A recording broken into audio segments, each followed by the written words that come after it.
Hey, everybody, and welcome to Tuesday of Holy Week. Our devotion today goes from chapter 11 in Mark's Gospel, verse 20, all the way to the end of chapter 13.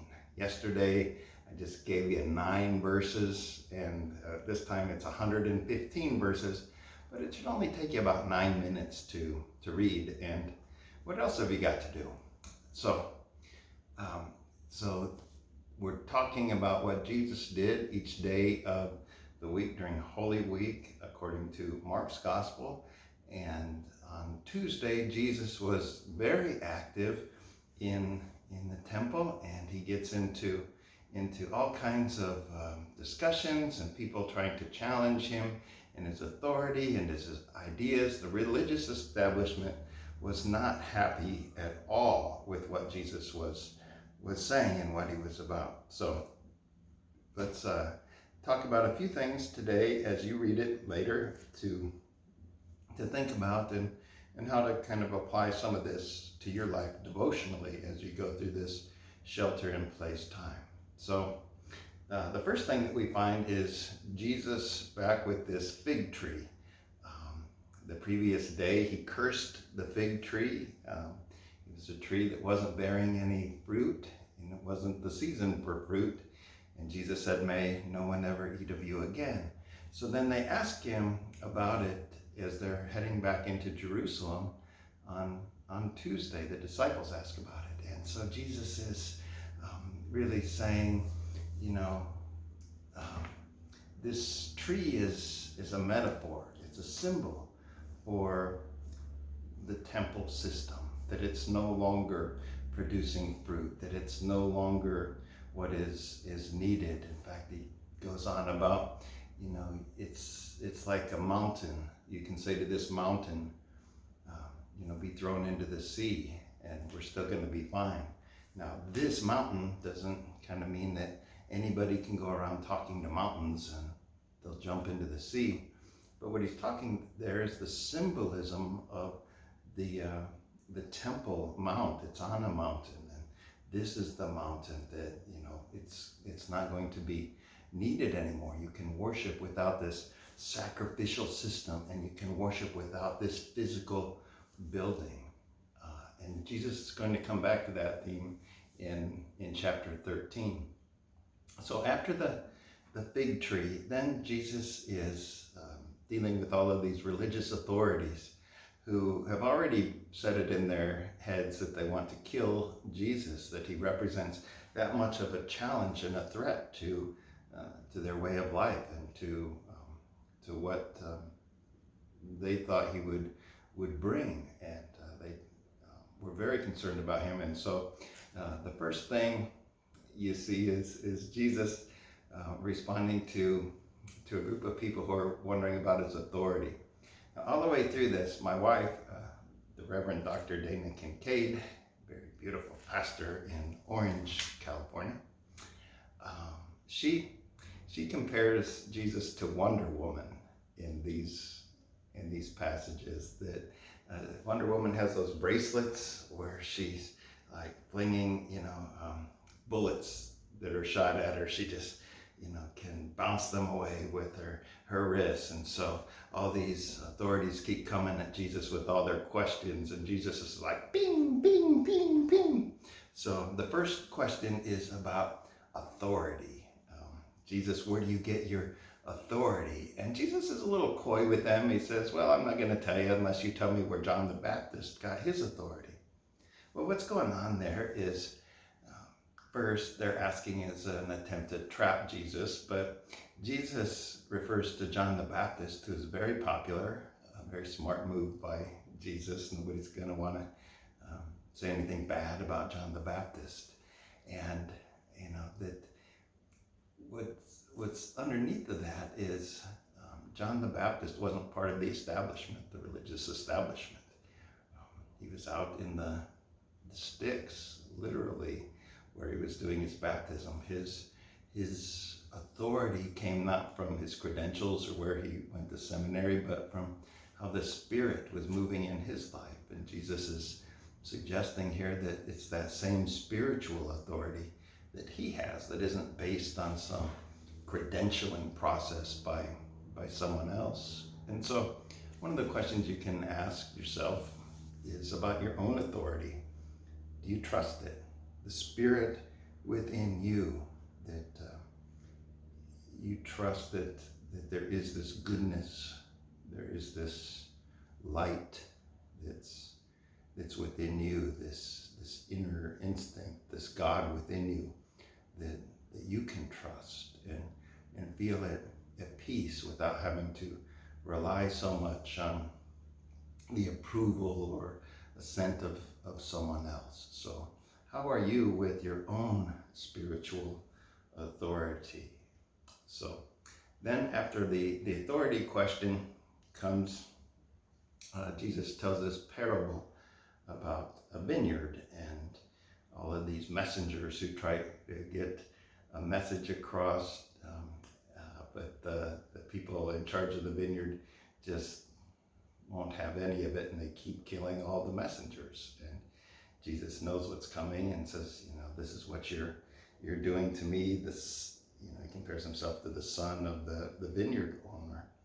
And so it's clearly Jesus getting in the face of these guys and saying, this is how it goes. Every time there's a change and people try to call the system back to account into what it's supposed to be for the people, for bearing fruit, the wine, the good wine that's supposed to be distributed to the people as a metaphor of God's abundance and love, that anytime somebody tries to come and get them to be accountable for that, there's resistance, and they wind up killing the prophets and the messengers, and so that's a repeated theme of this resistance that they had to Jesus. And the question maybe for your reflection and meditation today is, in what ways do you resist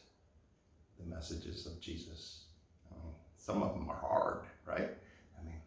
Turn the other cheek, love your neighbor, pray for your enemies, be generous. How do you resist? Where's your inner resistance?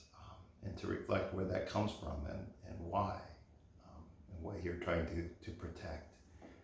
So then after the whole vineyard incident comes this question about paying taxes, and it really deserves a whole segment all by itself. But the short answer is the Roman money, a denarius, is something that had the head, the image, engraved image of Caesar, of the emperor on it, and it said Son of God. And they weren't supposed to have this kind of money inside of the temple to begin with.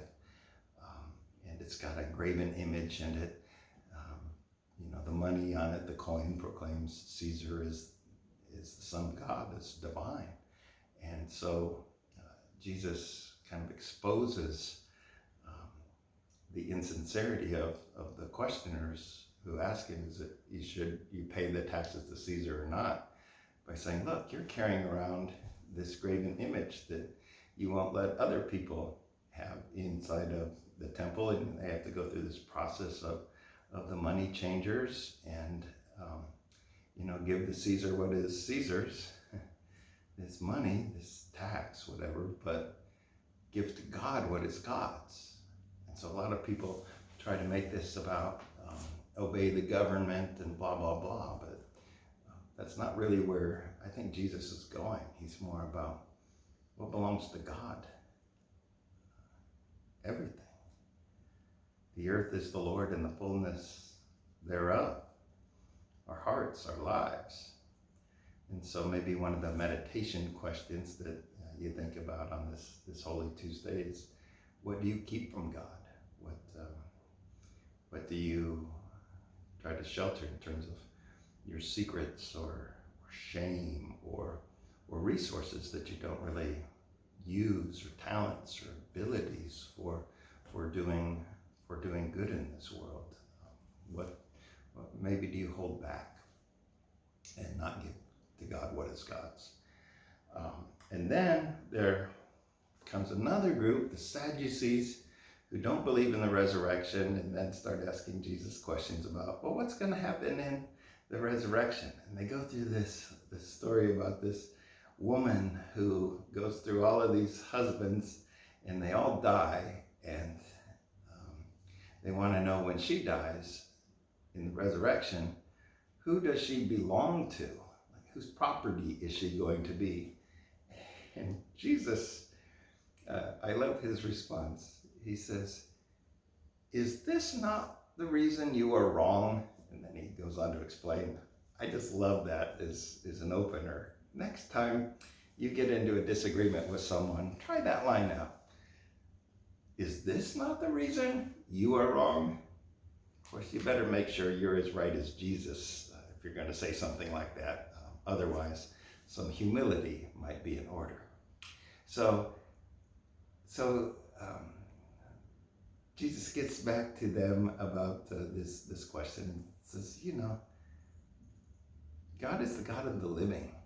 This isn't all about what happens after death and resurrection. God's interested in life now, in the here and now. This is a faith for this life.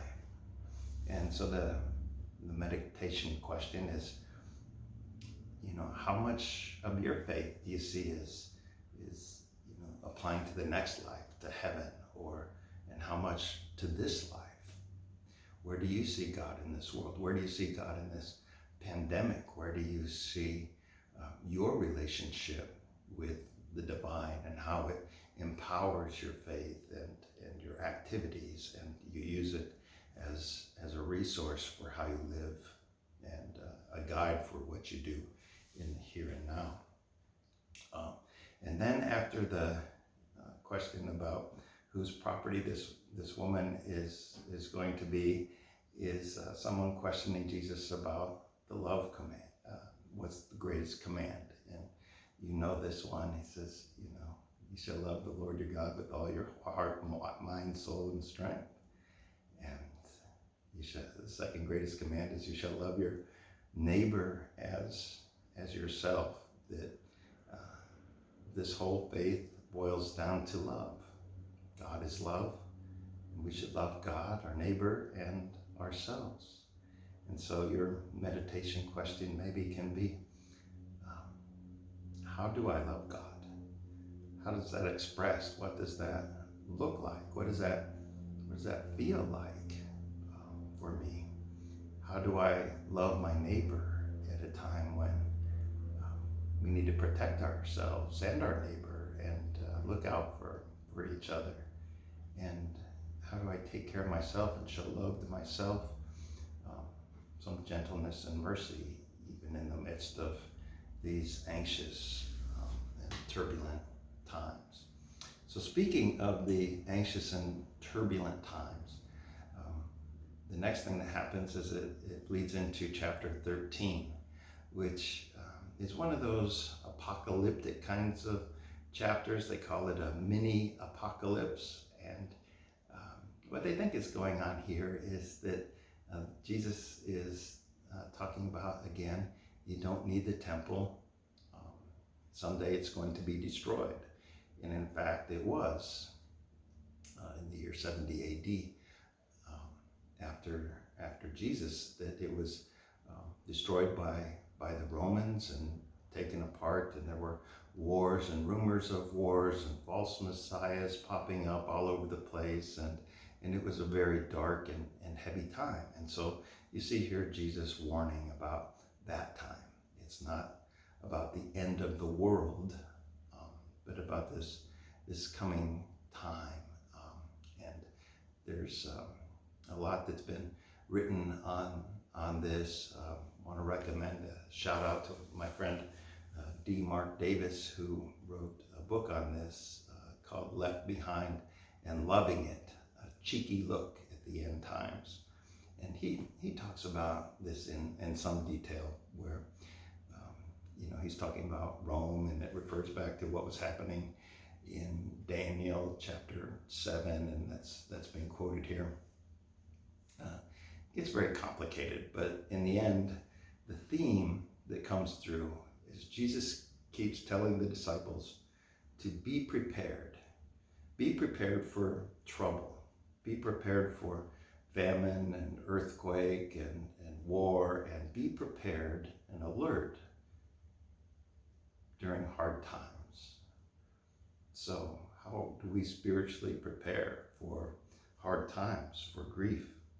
How do we stay alert to the ways that God is interacting in our lives, even through this, and maybe especially through this pandemic?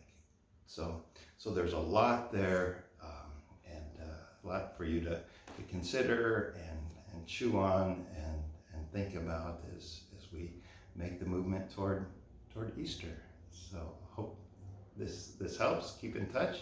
Let us know how you're doing, and hope that you're well and that you're at peace and that you're safe.